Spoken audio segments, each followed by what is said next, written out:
Welcome back, everybody, from lunch break. I hope you're not too tired. To this afternoon for the talks. We're going to start with a talk by Dr. Pere Clave. He is the president of the European Dysphagia Society. Dysphagia is basically trouble swallowing. A lot of our kids, or many of our kids, especially with the hypotonia, suffer from this. He's going to come from the developmental disorder perspective, not just specific GRIN, and he would tell us a little bit about what they're doing and the research they're doing also. So with further ado, Dr. Pere Clave, please. So thank you, Sandra, for this introduction. I'm the founding president, and I have been serving for 10 years as a president. So now I'm one of the members of the board, and well, I'm the founding one. So, but again, thank you again for the invitation. Let me try to show you a video clip that I have prepared, trying to summarize what is relevant in this particular condition. I will try to launch the video clip. If you have any problem, just tell me. Good afternoon, everyone. I would like to thank the organizing committee for this nice invitation to this 4th GRIN European Conference to present our studies and our projects at l'Arboc School at the Fundació Maresme in Mataro, Catalonia, Spain. L'Arboc School is a very special school for children with severe neurological disabilities and cerebral palsy, where we develop a project mainly based on the management of nutritional and respiratory complications of oropharyngeal dysphagia. And I'm professor at the Department of Surgery at the Universitat Autònoma de Barcelona, coordinator of the neurogastroenterology area of a Spanish National Research Consortium, and director of research and innovation at my institution. And I'm the founding president of the European Society for Swallowing Disorders. And these are my disclosures related to clinical trials supported by the industry. And this is a view of my hospital in Mataro, a city in the Mediterranean coast of Catalonia, 25 kilometers north Barcelona, where my research combines clinical and basic studies in GI motility and oropharyngeal dysphagia.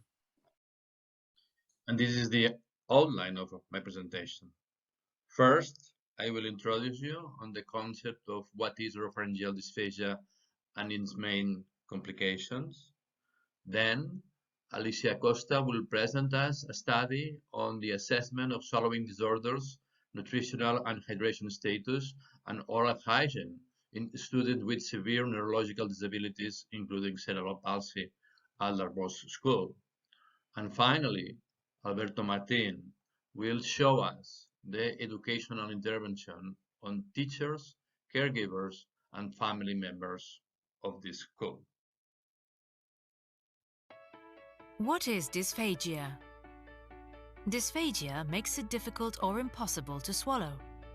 Awareness of dysphagia is very low, and it is underdiagnosed and undertreated. Dysphagia is linked to serious complications such as respiratory infections and aspiration pneumonia, malnutrition and dehydration, reduced quality of life for the patient and their family, and a high death rate. Currently, dysphagia can be treated with simple remedial measures or new neurorehabilitation strategies that help the patient adapt better to everyday life.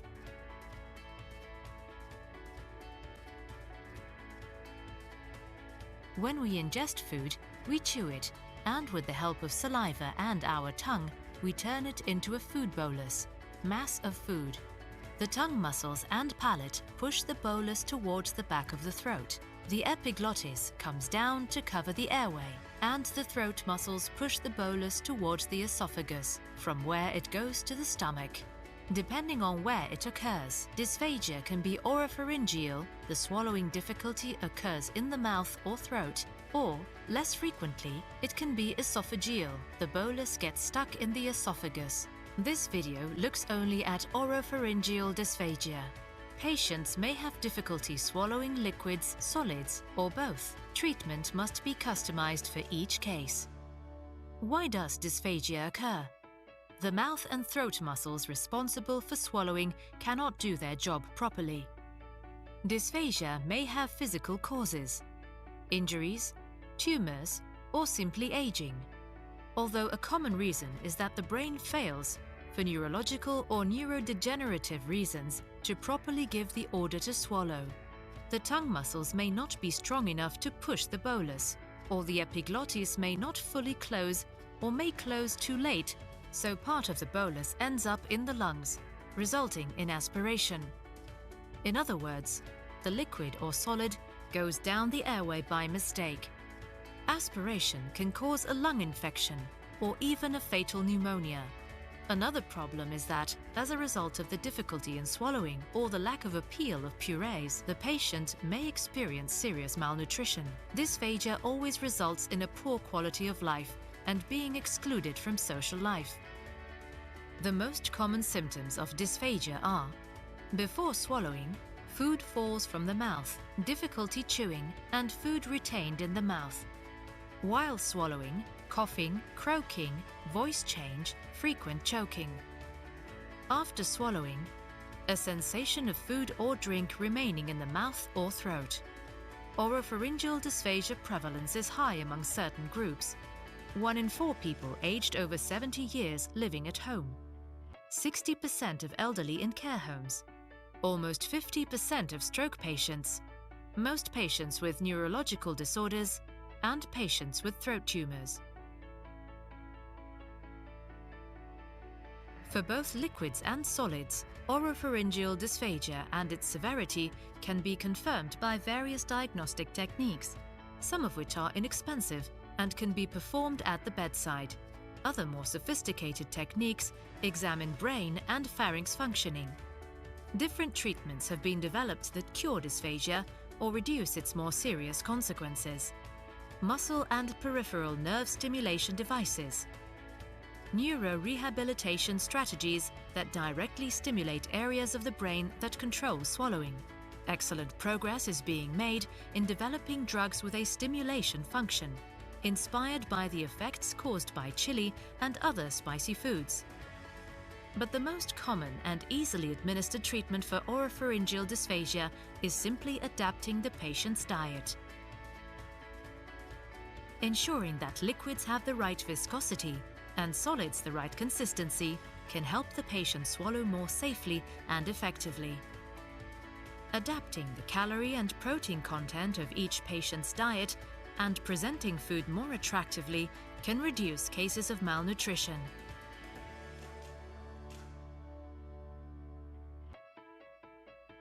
Minimal massive intervention in hospitals and care homes can significantly reduce complications and readmissions. 3 key points. Diagnose and evaluate. Ensure an adapted, appealing and fortified diet. And improve oral hygiene. For more tips on nutrition and recipes, go to www.furega.com/dysphagia.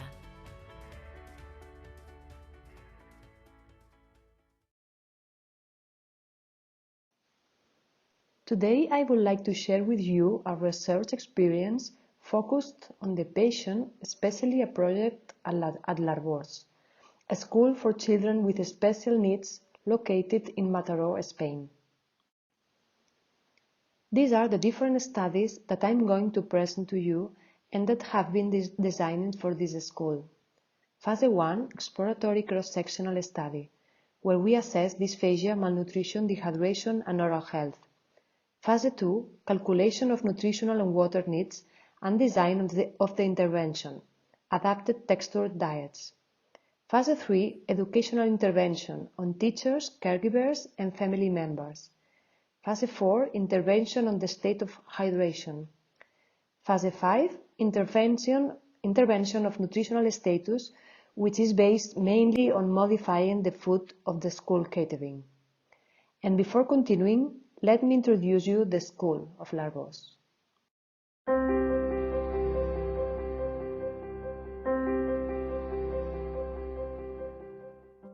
The School for Children with Special Needs Arboc is a center arranged by the Department of Education and is part of the Maresme Foundation. It is a regional school and students attend from 3 to 21 years old. Its students present important neurological affectation involving dysfunctional level to different degrees, both in the motor part, the cognitive part, the sensory part, interaction with environment, personal autonomy.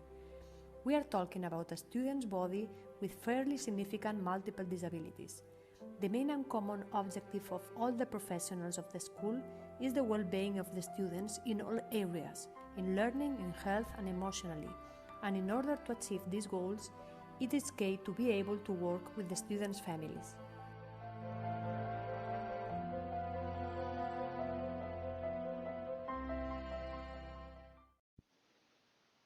This is the cross-sectional exploratory study that we carry out from February to May 2019. It consisted of a cross-sectional observational study at Arboc School. It was evaluated demographics, health status, comorbidities, income in the last year, drug use, and degree of disability using the gross motor function classification system, swallowing function based on BBST, the assessment of oral motor skills and chewing ability using the eating and drinking ability classification system, the DAX, nutritional status and dehydration through anthropometry, bioimpedance, and intake records, and finally oral hygiene by simplified oral hygiene index. 33 students with a mean age of 13 years were included in the study. 36% were women. The main diagnoses were cerebral palsy, followed by hereditary disease and epileptic encephalopathy. During the previous year, 10 of the students required visits to the emergency ward and 8 students hospital admissions for pneumonia or orthopedic or traumatic causes. 38% were classified as level 5 based on gross motor function. It means highest level of dependency. The most widely used drugs were benzodiazepines, with a consumption in almost half of the students, and epileptic drugs. All of them have oropharyngeal dysphagia. Based on BBST, 90% presented signs of impaired safety on swallowing and 100% impaired efficacy. To compensate for both difficulties, we observed that the most effective and safe viscosity and volume for ingesting fluids is the mean viscosity, 250 millipascals, and mean volume, middle volume, 10 milliliters. 70% eat and drink with difficulty, with an EDAX level 3, and 75% present total dependency for feeding. And finally, 33% require gastrostomy button for feeding. Regarding the nutritional evaluation, according to the standard infant growth pattern, the prevalence of chronic malnutrition was 89% and that of acute malnutrition 21%. As you can see in the graph in the upper right margin, 70% had a weight below the third percentile according to the Orbegoso growth curves. Regarding the body composition analyzed by bioimpedance, we observe in general a low muscle mass in 85% of the students, and they also had an excess of fat mass in more than half of the students. In the lower graph, you can see how much of the students had dehydration, and this occurred mainly in the intracellular compartment. Regarding the caloric intake of the students, we observed that 48% are below the kilocalorie recommendations for their age and gender, and especially in the adolescent group. However, 96% are above the protein recommendations, and the same percentage have insufficient water intake. Regarding oral hygiene, 84% had gingivitis and 13% are periodontitis, the more severe infection of the gums. 19% had poor oral hygiene according to the oral hygiene simplified, and 51% had malocclusion. The consequence of these three situations: impaired safety of swallowing with aspiration, malnutrition with a state of frailty and impaired immune system, and poor oral hygiene with the consequent colonization of respiratory pathogens, can lead to aspiration pneumonia. The conclusions of the observational study are: all the students present oropharyngeal dysphagia and 90% present safety impairments. 89% are shorter for their age and 21% are underweight for their age. Body composition is characterized by low muscle mass and excess of fat mass. More than 50% weight less than percentile 3 and 48% their caloric intake is insufficient. 70% of the students are dehydrated and 96% their water intake is insufficient. The protein intake is excessive in more than 90% of the students, and all the students present oral hygiene poor. Summarizing, malnutrition, dehydration, and oropharyngeal dysphagia are severe conditions and can be highly prevalent in the schools for children with special needs, and must be managed through nutritional and compensatory strategies. Now, let me introduce you the La Comida Cura, the food course, a fundraising campaign for people with dysphagia. Did you know that appetizing dishes can be cooked in a textural way? There are two examples of the demonstration of adapted recipes prepared for the students on the Arboc school. The vast majority have difficulty swallowing, even many of them cannot fit through their mouth. It is a starting point for the second phase of the Dysphagia fundraising campaign, Food Cures, a pioneering initiative for the entire state. Consorci Sanitari del Maresme and Fundació Maresme have organized a great party that also featured a personalized adaptation of the show Taste, Touch and Smell by the comedians, a journey to the senses and to text-to gastronomic recipes to demonstrate that introducing this type of diet at home and at Arboc school improves the health and the quality of life of students.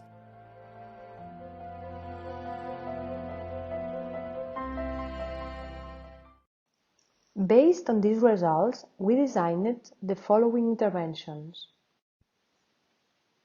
The phase 1 educational intervention, we designed a prospective longitudinal quasi-experimental dietary educational study of the before-after type. The main objective was evaluate the results of the implementation of a theoretical and practical training on oropharyngeal dysphagia, nutrition and oral hygiene aimed at educators, catering staff, caregivers and relatives of the school student.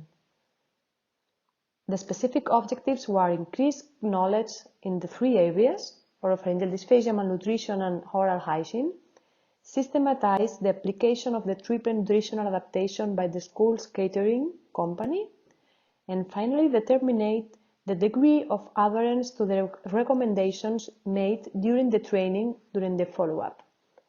The methodology was theoretical and practical training, intake logbook, and educational material, with the recipes that they can consult in the web furega.com. This is the website where families and caregivers can access to the video recipes and other educational materials. The second intervention is a quasi-experimental longitudinal prospective study of the before-after type about hydration. The main objective is to evaluate the results of the implementation of the dietary intervention based on hydration in the students of Arboc school. The specific objectives are to evaluate the effect of the study intervention on the intracellular, extracellular and total hydration status, and know the percentage of water intake that the students receive both at school and at home. The methodology was planned hydration according to the age group and requirements, introduce tools to safe and effective hydration, spoons, bowls and adapted glasses like a rose cup, Homogenize the thickeners with which the fluids are compensated. Quantify the hydration losses due to heavy beeps, and introduce an auxiliary technician of nursing course in charge of the hydric intake, the register of intake, the quantification and the compensation of the hydration losses. Regarding the nutritional intervention, we designed a quasi-experimental longitudinal prospective study of the before-after type. The main objective is to evaluate the results of the establishment of a catering service specially adapted to the needs of the school students based on the triple adaptation of diet. Specific objectives are to assess the effect of the study intervention on nutritional status and to note the nutritional contribution that the students obtain in the school. The methodology is a creation of a range of 5 ranges of products that provides that necessary personalized nutrition to satisfy the individual needs of the students of the school, a diet adapted to the degree of the dysphagia, and that ensures feeding safety. Creation of modified texture dishes that meet the triple adaptation of the diet, and design of a menu for 4 students' phenotypes depending on age, gross motor function level, and nutritional status.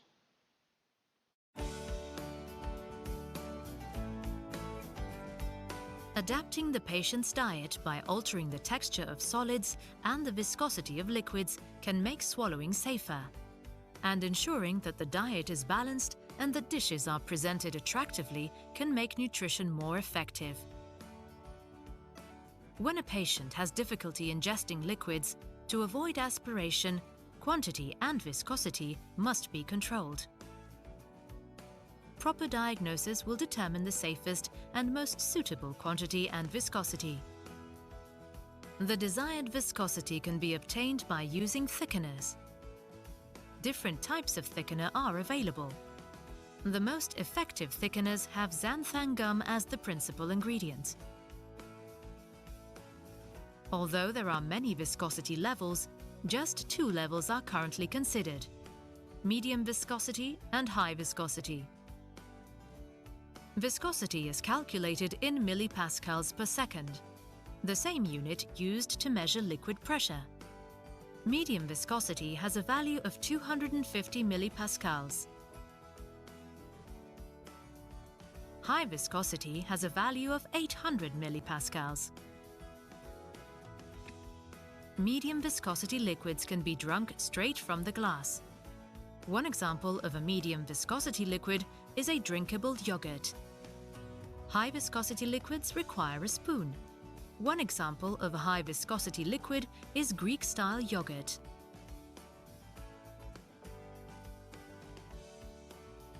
If a patient has difficulty ingesting solids or this poses a risk, to help with swallowing and avoid choking and asphyxia, the texture of the food should be adapted. Although there are many texture levels, in practice only 2 are prescribed: thick puree for severe cases and fork mashable for less severe cases. Thick puree is also called texture C, and fork mashable is called texture E. As well as finding the right texture, the dish must look, taste, and smell appealing. If we always present dishes that look the same, blending all the flavors, the patient will end up getting bored and rejecting the food, and may develop malnutrition. It is also important to follow a high-calorie and high-protein diet to combat malnutrition. Recipes can be supplemented with fortifying store-cupboard ingredients such as honey, butter, jam, oil, cream, and nuts. The doctor or dietitian can also prescribe food supplements available from pharmacies. A puree has the right texture if a plastic dessert spoon stays upright in it, if a fork leaves marks when it is run across the dish, or if the puree does not run through the prongs of the fork. If the puree is too thick, we can add a little broth. If the puree is too liquid, we can add potato flakes, rice or chickpea flour, or powdered cereal. Things to bear in mind are that everything can be blended, that 2 or 3 small dishes are better than one big one, and that it is much more appealing if we separate the ingredients so that the patient can tell what they are actually eating. As we have seen, the best way to treat dysphagia is by adjusting the viscosity of liquids and adopting a 3-way approach to adapting food, ensuring the right texture, fortifying the diet with all the necessary nutrients, and making it look, taste, and smell appealing. More advice and tips at www.furega.com/. Hi, good morning. My name is Alberto Martin, and I am a research nurse at the Hospital of Mataro. Thank you very much for inviting us to this conference and to be able to share with you the scholar-based intervention, of which we are very proud and convinced that it will be a successful project. In this slide, you can see the different phases of the project, and in this short video clip, I will tell you about the educational intervention that we are carrying out in the school. The training focuses in 3 main topics: oropharyngeal dysphagia, nutrition, and oral and dental health. What is the problem to be solved? The educational team and the parents and caregivers of their boys got in touch with our group because they detect needs with the hydration and nutrition of their pupils. The results previously presented by Alisa Costa show that oropharyngeal dysphagia, malnutrition, and poor oral hygiene are very prevalent conditions at the schools.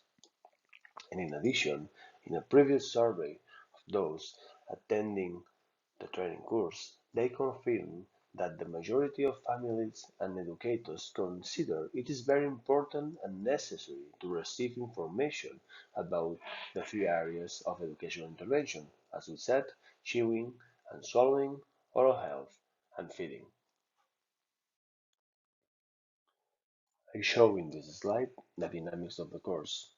First of all, a preliminary knowledge survey was carried out among the participants. The course consists in a 10 hours asynchronous training by recorded videos, and the educational team was made up of dietitians, nutritionists, speech therapists, dentists, and nurses. The main objectives of the course was to know what are the swallowing, nutritional, and oral health disorders in children and adolescents with severe neurological disorders, and to offer ways to compensate and treat them at school and at home. Some secondary objectives were to provide the minimum necessary knowledge about feeding, dysphagia, and oral health, to provide update clinical information for families and school staff, and at least the cohesion of dietary and dysphagia intervention, both at home and at school. The content was divided into 5 modules. The first one was about how pupils eat, what oropharyngeal dysphagia is, and what the consequences are for those who suffer from dysphagia. The second one talks about how we can compensate and recover from swallowing disorders. The third, on the importance of oral hygiene and how to perform a cleaning techniques correctly. The fourth, what are the most frequent nutritional disorders and how we can assess them in the school. And the last one talks about how we can improve nutritional status through a triple adaptation of food. In addition, in the course we presented the Rose Cup. This cup has been designed to assist with access to nutrition and hydration for anyone struggling with feeding and swallowing for who has been diagnosed for dysphagia. The Rose Cup will be a tool to improve the hydration of pupils. The company LifeMar provided 100 cups so that the pupils have this important tool at home and at school. In addition, the school nurse of Arboc conducted training for parents and teachers so how to manage and take care for percutaneous gastrostomy in kids who presented. Now, you may ask, did the students learn? The course was held for a total of 70 students. As mentioned before, a questionnaire of 38 questions was asked before and after the training. Both families and teachers increased their knowledge in all areas. In the case of families, they significantly improved their scores in the referential dysphagia field, and teachers in the nutritional aspects of the training. And that's all. Thank you very much for your attention, and again, it has been a pleasure to share this talk with you. See you soon. Thank you very much, Dr. Clave, and thank you, Alberta and Alicia, for their work. And I hope the families can get a good idea about what dysphagia is and how to consider it in some of these cases, because I think it's very important. We leave the questions for the end of this block. We will have our next presenter, and we'll see you anyway at the round table, I hope. Dr. Clave. I would like to present now our next speaker, which will be Dr. Amy Ramsey. I think pretty much everybody knows what Amy Ramsey from Toronto, Canada, University of Toronto. She she started her her incursion in GRIN with her mice, the GRIN 1 knocking mice, and she's here to tell us a little bit more about gene therapy and also about gene therapy in GRIN. So again, thank you very much, Amy, for being here, and we'll be looking forward to your talk. Thank you so much, Sandra. Hello, everyone. It's good morning to me. I'm sure that you are tired at the end of a very big and full day of exciting, information. So my talk is actually, hopefully, going to be not so technical, and I've left lots of time for questions. So please, please do not hesitate to ask questions that you have. Let me just, okay.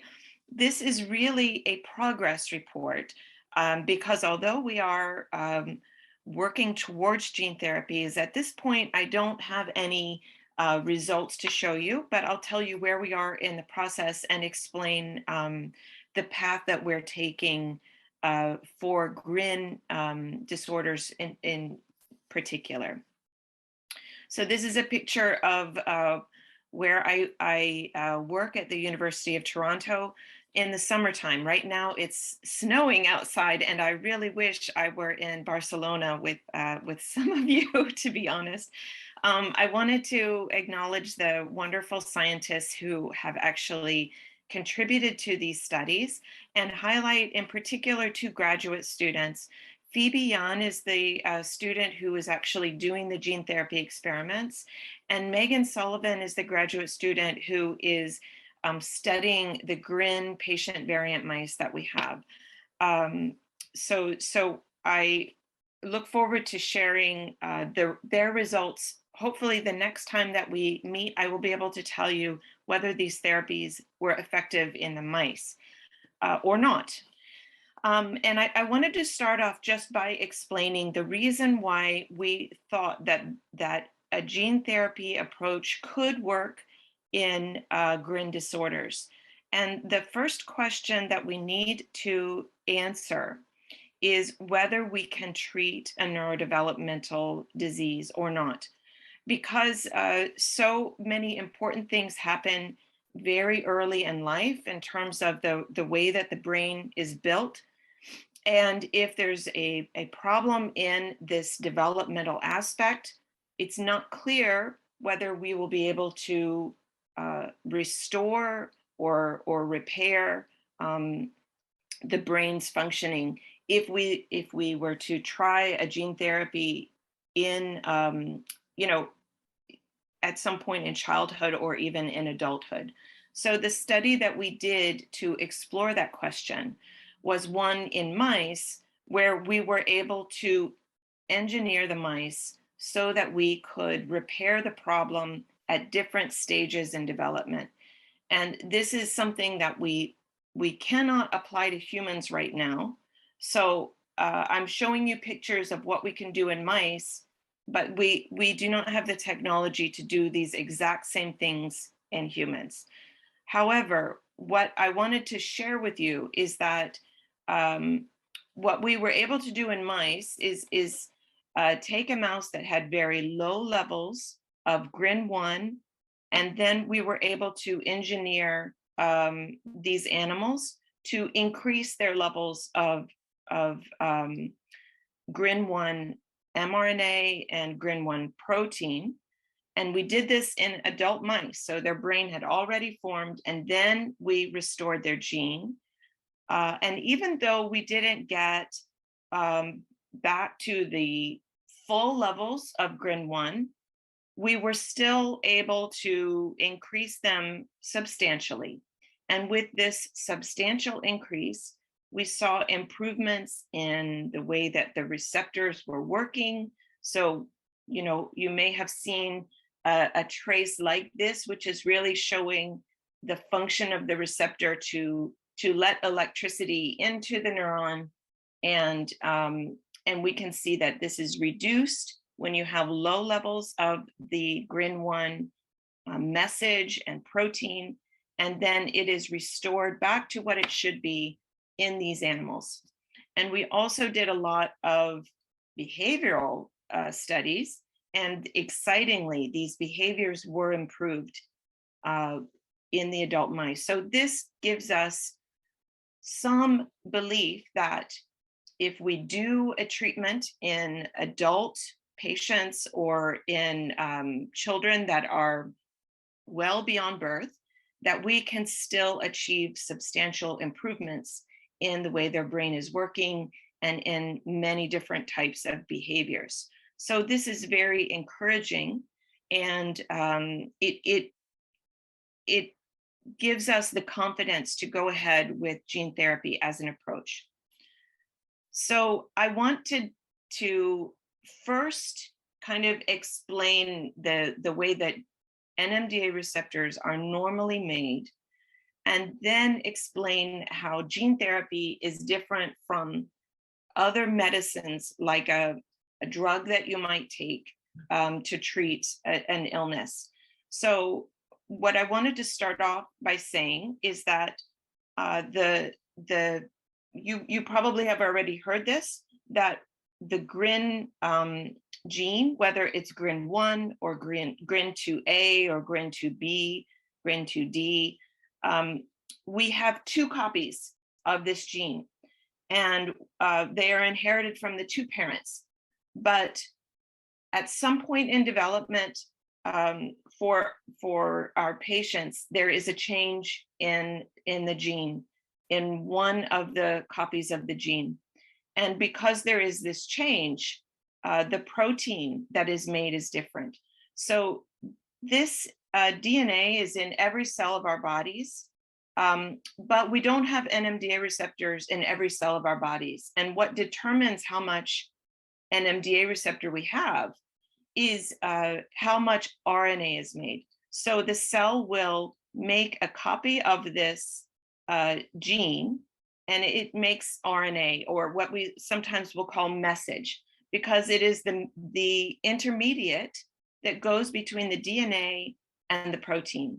And this RNA is then turned into protein. And depending on the spelling of the RNA, you will get a specific protein. And so in this case, just even a single spelling change will make the protein different. And so you have, the functional copy, and you have this less functional copy. Now, these separate copies, you can imagine that in the cell, they are all floating around in equal percentages. So when the cell decides to make an NMDA receptor, it takes just randomly 2 of these subunits and it assembles them together into the complex. So this complex has the GRIN1 and the GRIN2 subunits. And normally you would have 2 GRIN1 and 2 GRIN2 subunits. But if you have a mutation in your gene, you're going to have a slightly different protein. And so many of these complexes will have a subunit that doesn't work properly. And because this one subunit is there, the whole NMDA receptor does not work properly. Maybe it works, it opens up too much. Maybe it doesn't open up. Maybe the cell decides that this receptor should not be sent to the synapse. And so the cell will just chew up the receptor and there will be less made.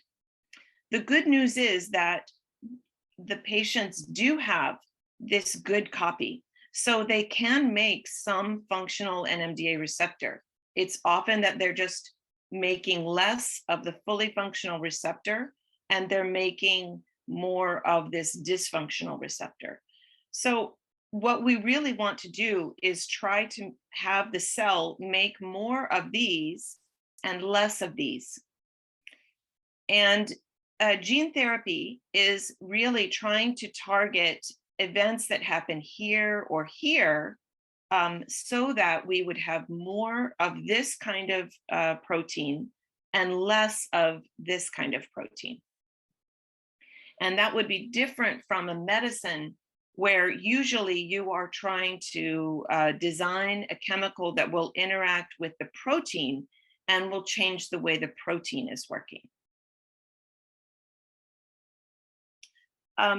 There are now a lot of different strategies that we can use to try to change what's going on at the DNA level or at the RNA level. And I'm going to just introduce and describe 3 of them. And there are many different variations on this theme. The first one, and the one that is the farthest along in terms of the scientific advances, is this approach, which is called gene replacement. And the idea here is that we deliver into the cells either DNA or RNA that will make this functional protein. So we are essentially bringing DNA or bringing RNA into the cell that can then make this protein. And this approach works very well when a patient has a completely non-functional gene. If they are missing something, then we can try to replace what is missing by giving the cell extra DNA or extra RNA to make that missing product. Another approach that is newer, you may hear it called ASO, which stands for antisense oligonucleotide. And the idea here is that you are delivering a chemical that will then bind to the RNA and it will prevent something from being made. So what you would have here is that you would design a chemical, that will interact just with the disease version of the RNA. It does not interact here. It interacts here at this level. And then because you have this chemical that is binding to this RNA, you don't produce this protein anymore. And so the only protein that your cell is able to make is this functional protein. So this is going to be a good thing for diseases where you have one functional version of the gene and one non-functional version of the gene that you want to try and quiet. And many of the GRIN patients have this type of variant. It would not be helpful for the patients who have a truncation variant. It's not going to help with that. It's not, because with a truncation variant, what you often have is you're simply missing half of the RNA that you should be making. So in that case, a strategy like gene replacement makes more sense. And then the last strategy that I want to talk about is one that you may have heard the most about because it has been so much in the news, and there was a Nobel Prize given to some of the scientists who have taken and discovered this process and tried to use it for medicines. So CRISPR is it is a enzyme complex that will go into cells, and it will scan the DNA, and it looks for a specific sequence of the DNA. When it finds that sequence, it makes cuts to the DNA. And then it can sometimes just remove the DNA that is cut, or it can even replace what has been removed with a different version of that sequence. And so, you can imagine that for people who have a single misspelling, or that, that they have a truncation that is causing the gene to stop before it should, it would be very nice to be able to go in and just remove that mutation that is causing a problem and replace it with the correct spelling. So I'm not going to show you a diagram of that. What I do want to do is talk about why this is not necessarily the best strategy right now. And I want to explain why we are actually using this approach to start off our studies. So this is what we're hoping to achieve by doing gene replacement. So even though our patients have 2 copies of the gene, we are hoping to actually add even more copies of the RNA so that we can make more of the functional protein. And the idea is that the cell is building these receptors just like a child will build a building out of Lego, which is that they will grab into their Lego box and they will pull out a block. And then they will put that block on their building, and then they go and they grab another block and they put that on their building, and so on. If you make their Lego box full of this correct block, it is much more likely that they will build their building out of this than if they were to build it, if they had equal amounts, then their Lego would look something like this. So what we want to do is supply the cell with enough copies of the good block that this is what the receptor will be made of most of the time. So this is the plan here, to just increase the chance that the cell will make a functional receptor. One could imagine that we could do a combination where we would use these antisense oligonucleotides to reduce the amount of variant RNA. And at the same time, we could increase the amount of functional RNA. So this would be called knockdown and replace. But what we want to do first is just try the replacement. So we will work on refining this replacement technique, and then we will see whether we get even more benefit if we could do a knockdown strategy with antisense oligonucleotides. One of the hesitations with antisense oligonucleotide is that you need to build a unique drug for every specific variant. So I know that in the room there are people with, they have their own unique gene, and maybe there's only 2 or 3 people in the world that share the same exact variant. So we would need to design a unique drug for every patient that has that variant. And then it would be a completely different set of studies for another variant, not just a different gene, but even a different spelling in the same gene. So this strategy, while it is very appealing, it's going to go slower because every patient will need their own medicine.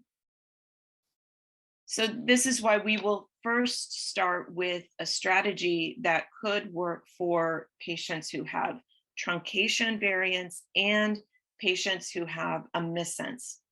And this is because, the cell will assemble a whole receptor using these subunits, and the extra that is made is degraded by the cell, so we don't need to worry about the cell making too much of the NMDA receptor. Some of the things that make gene therapy more difficult than traditional pharmaceutical therapies is that there are extra challenges. One of the challenge is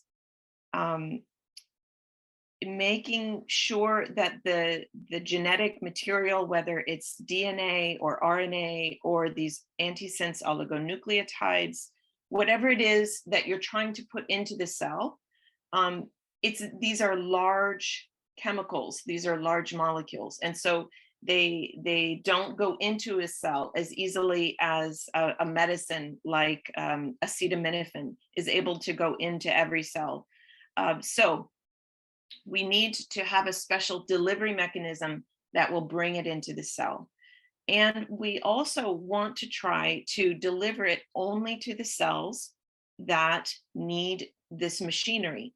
There can be a problem sometimes if you deliver these extra versions of the gene into cells that don't normally make NMDA receptors.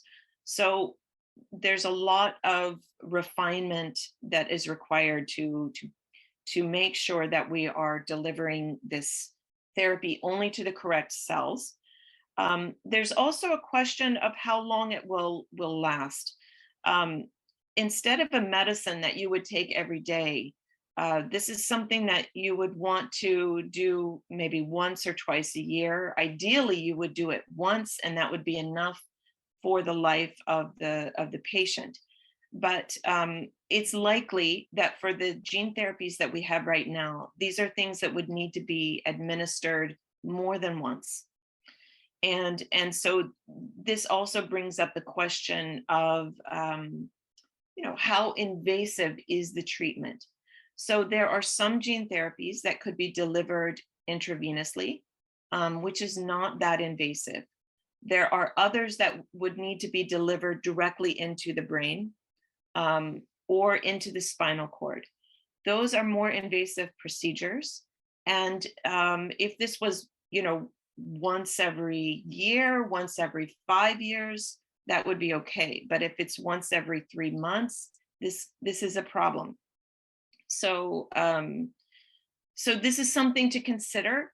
And this is where CRISPR would be more beneficial, because it would be a change to the DNA. And then once that change is achieved, there's not a need to go in and change it again. So that would be a more permanent solution. whereas some of these other therapies are going to be, they won't last forever. They will be transient.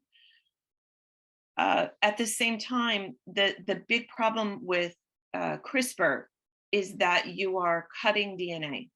And whenever you are cutting DNA, you are going to introduce deletions to the DNA, or you're going to insert DNA that you didn't want to go in. And whenever you're damaging DNA, you increase the risk that you will damage an important gene and that you could cause a problem to that cell. If the damage is to a gene that regulates growth and proliferation, then you could cause cancer. So what you don't want to do is exchange one disease condition for another disease condition. And this is another reason why I think CRISPR is not the right strategy for GRIN disorders.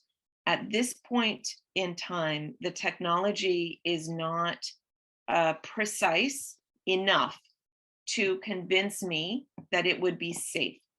So I think that it is precise when you are working with blood cells that you can take out of the body, you can make the correction, and then you can choose the corrected cells and put them back into the body. So I do believe that there are cases where CRISPR is safe and will be effective, but I don't think that GRIN disorder is the one. If you want to ask me questions about this afterwards, I'm happy to explain. So now I want to just explain in more detail what we are trying to do for the GRIN patients. I forgot I had this slide. Okay. So CRISPR,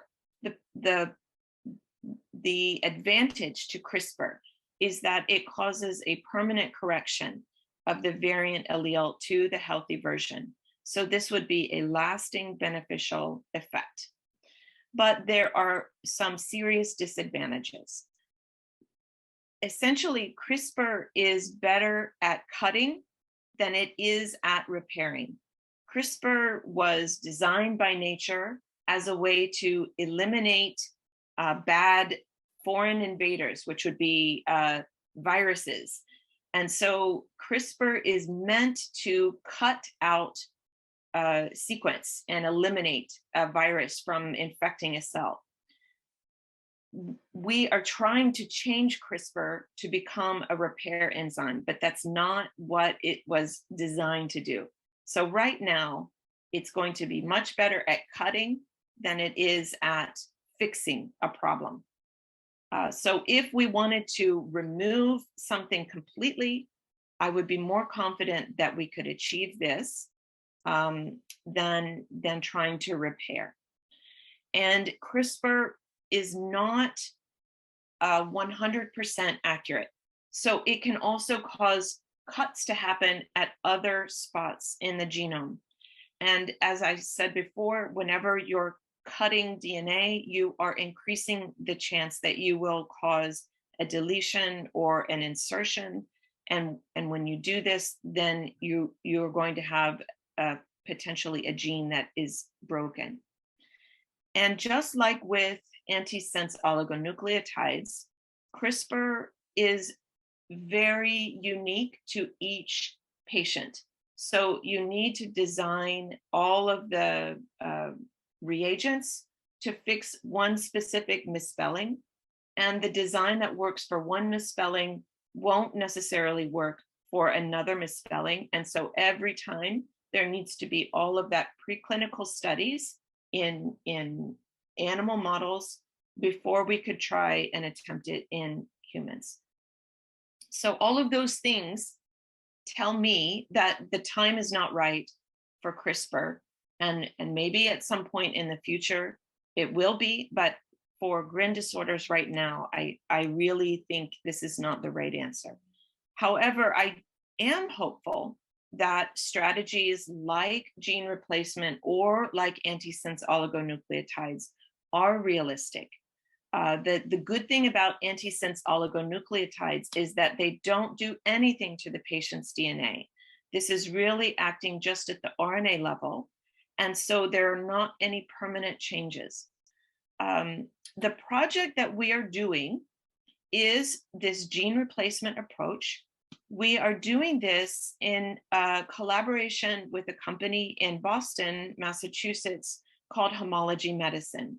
And their expertise is in developing these molecules that will deliver the gene into the right cells of the body. So they have a lot of expertise in doing this.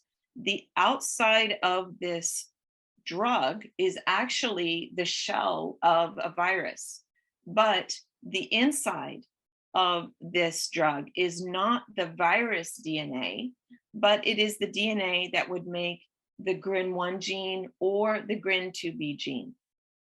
So this company is making this virus, and then they are sending them to our lab, and we're working with Graham Collingridge. It's another investigator at University of Toronto, and we are putting our mice together and trying this drug on many different mouse models. And Dr. Garcia has been very generous and has agreed to be a partner with us so that if this ever does become a medicine, we can use her expertise because she's run the clinical trials. So she would be the best one to make sure that the clinical trial would be conducted in the most effective manner. Okay, so this is what we're planning to do. What we are doing first is something called a dose finding study. And this is where we give different amounts of virus to the mouse, and we measure how much virus and how much GRIN RNA is made in their brain, but we also look in other tissues of their body, like the heart and the liver. Then we will try some different virus packages. We will use different sequences so that we can either have the GRIN1 gene go only in neurons, or we can make it so that the GRIN1 is made in all the different cells of the body. And then the other thing that we're going to be working out is whether we can achieve our goals of good brain expression with an intravenous injection, or whether we need to use an intrathecal injection, which means it goes into the spinal cord fluid, the fluid around the spinal cord. So this is what we'll be doing for the first year or so. And then in the next year, what we're hoping to do, once we have optimized the gene therapy mechanism, the way that we give it to the animal, the amount that we give to the animal, then we will start putting this medicine into the different mouse models, and we will be testing not only how much is made, but also whether it improves all of their behaviors and their cognition. And I've shown drawings of just a few of the different types of tests that we can do in mice, and I can talk about that if that interests you. But some of the mouse models that we will be using are ones that have a gain of function variant in GRIN1. We have several that have loss of function variants in GRIN1. And then we're also going to be trying this with a GRIN2B model, where we test whether we can achieve the same benefits with GRIN2B that we've seen with GRIN1. So I think that that's the end of my presentation. I hope that I've left time for questions. Maybe not, but I wanted to thank all of the families and also the people, the funding agencies who've enabled the work that we're doing.